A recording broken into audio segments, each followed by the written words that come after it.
आज भोपाल से दिल्ली के लिए माननीय प्रधानमंत्री जी वंदे भारत ट्रेन को फ्लैग ऑफ करेंगे। माननीय प्रधानमंत्री जी द्वारा रानी कमलापति नई दिल्ली वंदे भारत एक्सप्रेस का शुभारंभ होने जा रहा है। इसके तुरंत बाद माननीय प्रधानमंत्री जी हम सबको संबोधित भी करेंगे।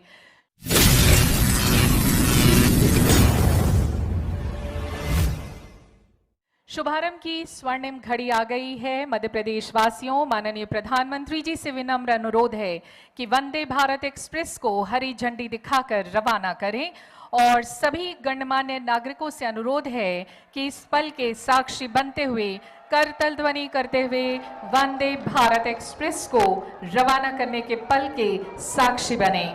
माननीय प्रधानमंत्री श्री नरेंद्र मोदी जी द्वारा आज वंदे भारत एक्सप्रेस भोपाल से नई दिल्ली के लिए रवाना हो रही है। मध्य प्रदेश वासियों का बरसों पुराना सपना।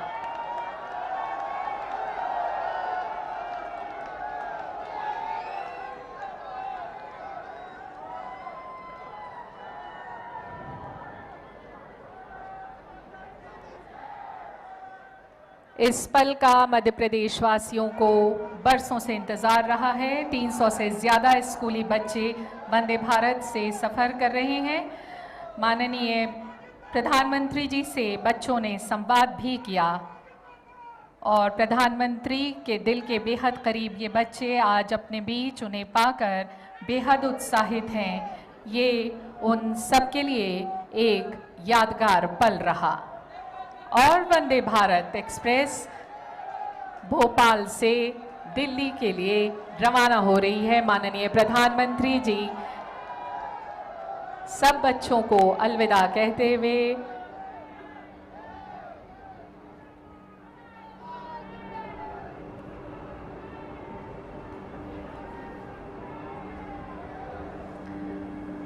माननीय प्रधानमंत्री को अपने बीच पाकर ये बच्चे बेहद उत्साहित हैं, बहुत खुश हैं।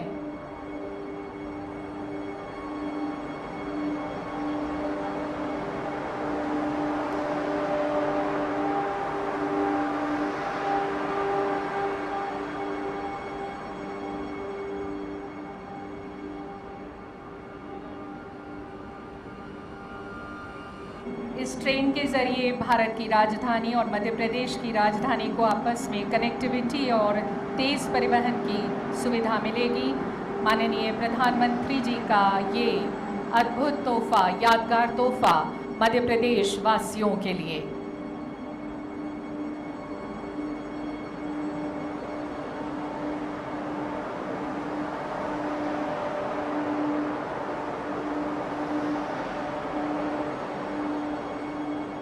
इस ट्रेन के माध्यम से यात्रीगण रानी कमलापति और नई दिल्ली के मध्य आने वाले धार्मिक एवं पर्यटन स्थलों की सुगम एवं तेज यात्रा के अनुभव के साथ प्राकृतिक सौंदर्य का लुत्फ भी उठाएंगे। इस ट्रेन के माध्यम से यात्रीगण बहुत ही कम समय में भोपाल और दिल्ली का सुगम एवं सुविधाजनक सफर कर सकेंगे।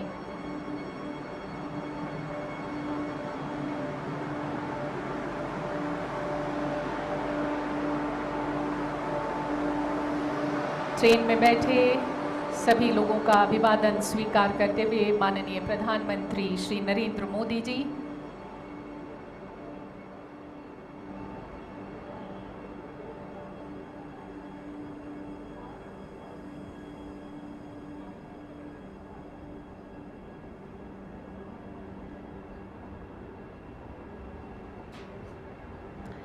ये वंदे भारत एक्सप्रेस ट्रेन श्रद्धालुओं, व्यापारियों और पर्यटकों को नए भारत की नई रेल यात्रा का अनुभव कराएगी। वंदे भारत ट्रेन भारत की 11वीं तथा मध्य प्रदेश की पहली वंदे भारत ट्रेन है। आज हम सब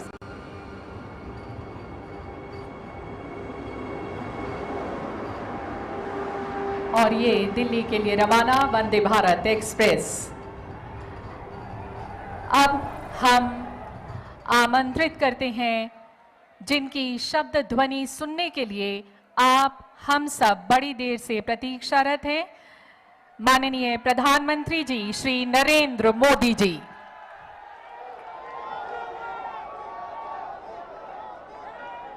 भारत माता की,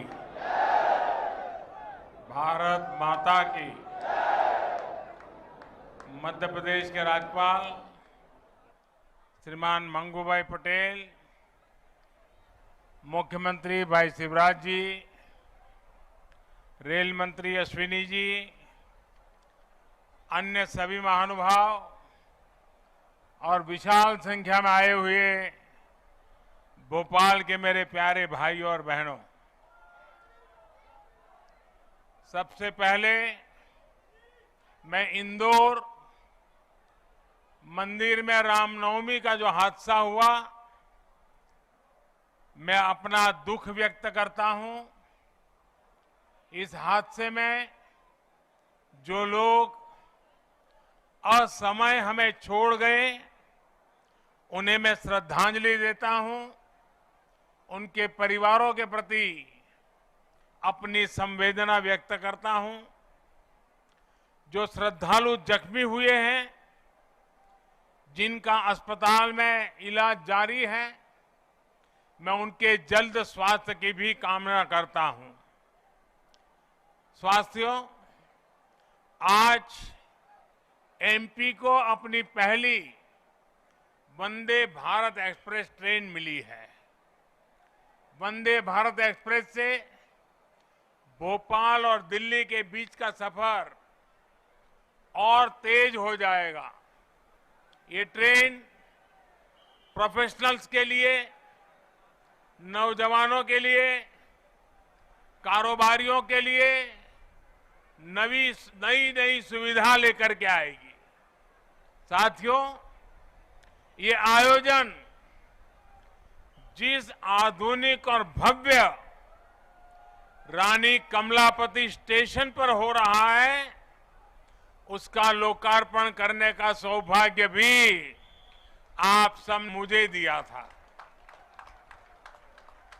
आज मुझे यहीं से दिल्ली के लिए भारत की आधुनिकतम वंदे भारत ट्रेन को रवाना करने का आपने अवसर दिया है।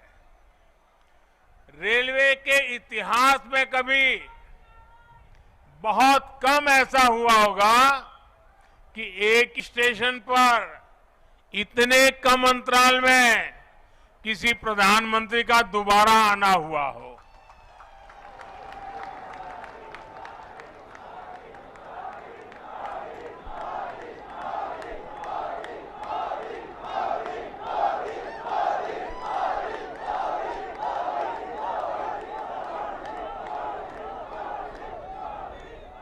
लेकिन आधुनिक भारत में नई व्यवस्थाएं बन रही है, नई परंपराएं बन रही है। आज का कार्यक्रम इसी का भी एक उत्तम उदाहरण है। साथियों, अभी यहां मैंने जो यात्री के रूप में हमारे स्कूल के बच्चे जा रहे थे, कुछ पल उनके बीच बताया, उनसे संवाद भी किया। उनके भीतर इस ट्रेन को लेकर जो उत्सुकता थी, उमंग थी, वो देखने योग्य थी। यानी एक तरह से वंदे भारत ट्रेन विकसित होते भारत की उमंग और तरंग का प्रतीक है। और आज जब ये कार्यक्रम तय होता था, तो मुझे बताया गया कि 1 तारीख को कार्यक्रम है। मैंने कहा, भाई 1 अप्रैल को क्यों रखते हो? जब अखबार में खबर आएगी कि 1 अप्रैल को मोदी जी वंदे भारत ट्रेन को झंडी दिखाने वाले हैं, तो हमारे कांग्रेस के मित्र जरूर बयान देंगे, ये मोदी तो अप्रैल फूल करेगा।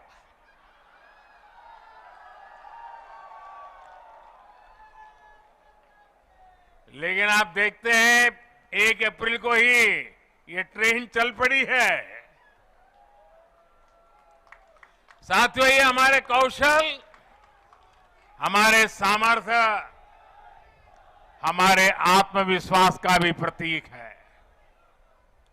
और भोपाल आने वाली ये ट्रेन तो पर्यटन को सबसे ज्यादा मदद करने वाली है।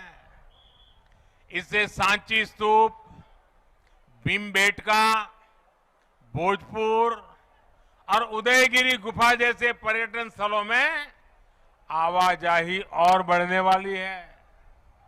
और आपको पता है कि पर्यटन बढ़ता है तो रोजगार के अनेक अवसर बढ़ने लग जाते हैं, लोगों की आय भी बढ़ती है। यानी ये वंदे भारत लोगों की आय बढ़ाने का भी माध्यम बनेगी, क्षेत्र के विकास का माध्यम भी बनेगी। साथियों, 21वीं सदी का भारत अब नई सोच, नए अप्रोच के साथ काम कर रहा है। पहले की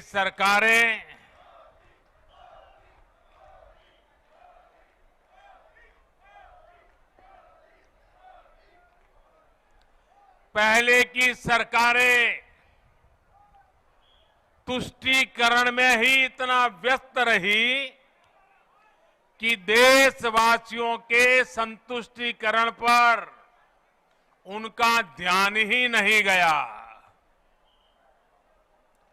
वे वोट बैंक के तुष्टीकरण में जुटे हुए थे। हम देशवासियों के संतुष्टीकरण में समर्पित है। पहले की सरकारों में एक और बात पर बड़ा जोर रहा, वो एक ही परिवार को देश का प्रथम परिवार मानती रही। देश के गरीब परिवार, देश के मध्यम वर्गीय परिवार, उन्होंने अपने हाल पर ही छोड़ दिया था। इन परिवारों की आशाएं, अपेक्षाएं, उन्हें पूछने वाला ही कोई नहीं था। इसका जीता जागता उदाहरण रही है हमारी भारतीय रेल। भारतीय रेलवे दरअसल सामान्य भारतीय परिवार की सवारी है। माता, पिता, बच्चे, दादा, दादी इकट्ठे जाना हो तो दशकों से लोगों का सबसे बड़ा साधन रेल रही है। क्या सामान्य भारतीय परिवार की इस सवारी को समय के साथ आधुनिक नहीं किया जाना चाहिए था? क्या रेलवे को ऐसे ही बदहाल छोड़ देना? साथियों, आजादी के बाद भारत को एक बनाया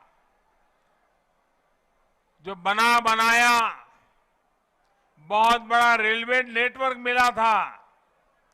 तब की सरकारें चाहती तो बहुत तेजी से रेलवे को आधुनिक बना सकती थी, लेकिन राजनीतिक स्वार्थ के लिए, लोक लुभावन वादों के लिए रेलवे के विकास को ही बलि चढ़ा दिया गया।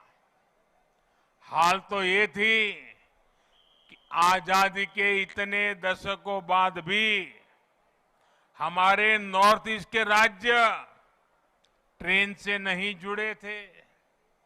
साल 2014 में जब आपने मुझे सेवा का अवसर दिया तो मैंने तय किया कि अब ऐसा नहीं होगा। अब रेलवे का कायाकल्प होके रहेगा। बीते 9 वर्षों में हमारा ये निरंतर प्रयास रहा है कि भारतीय रेल दुनिया का श्रेष्ठ रेल नेटवर्क कैसे बने। साल 2014 से पहले भारतीय रेल को लेकर क्या क्या खबरें आती थी, ये आप भली भांति जानते हैं। इतने बड़े रेल नेटवर्क में जगह जगह हजारों मानव रहित फाटक थे। वहां से अक्सर दुर्घटनाओं की खबरें आती थी।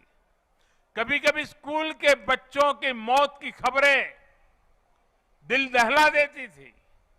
आज ब्रॉडगेज नेटवर्क मानव रहित फाटकों से मुक्त हो चुका है। पहले ट्रेनों के दुर्घटनाग्रस्त एक्सीडेंट होने और जान माल की हानि की घटनाएं भी आए दिन आती रहती थी। आज भारतीय रेल बहुत अधिक सुरक्षित हुई है। यात्री सुरक्षा को मजबूत देने के लिए रेलवे में मेड इन इंडिया कवच प्रणाली का विस्तार किया जा रहा है। साथियों, सुरक्षा सिर्फ हादसों से ही नहीं है, बल्कि अब सफर के दौरान भी अगर किसी यात्री को शिकायत होती है तो त्वरित कार्रवाई की जाती है। इमरजेंसी की स्थिति में भी बहुत कम समय में सहायता उपलब्ध कराई जाती है। ऐसी व्यवस्था का सबसे अधिक लाभ हमारी बहनों बेटियों को हुआ है। पहले साफ सफाई की शिकायतें भी बहुत कम आती थी। रेलवे स्टेशनों पर थोड़ी देर रुकना भी सजा जैसा लगता था। ऊपर से ट्रेनें कई कई घंटे लेट चला करती थी। आज साफ सफाई भी बेहतर और ट्रेनों के लेट होने की शिकायतें भी निरंतर कम हो रही है। पहले तो स्थिति ये थी, लोगों ने शिकायत करना ही बंद कर दिया था, कोई सुनने वाला ही नहीं था। आपको याद होगा, पहले टिकटों की कालाबाजारी तो शिकायतों में सामान्य बात थी। मीडिया में आए दिन इससे जुड़े स्टिंग ऑपरेशन दिखाए जाते थे। लेकिन आज टेक्नोलॉजी का उपयोग कर हमने ऐसी अनेक समस्याओं का समाधान किया है। साथियों, आज भारतीय रेलवे देश के छोटे शिल्पकारों और कारीगरों के उत्पादों को देश के हर कोने तक पहुंचाना का भी बड़ा माध्यम बन रही है। वन स्टेशन वन प्रोडक्ट, इस योजना के तहत जिस क्षेत्र में वो स्टेशन है, वहां के प्रसिद्ध कपड़े, कलाकृतियां, पेंटिंग, हस्तशिल्प, बर्तन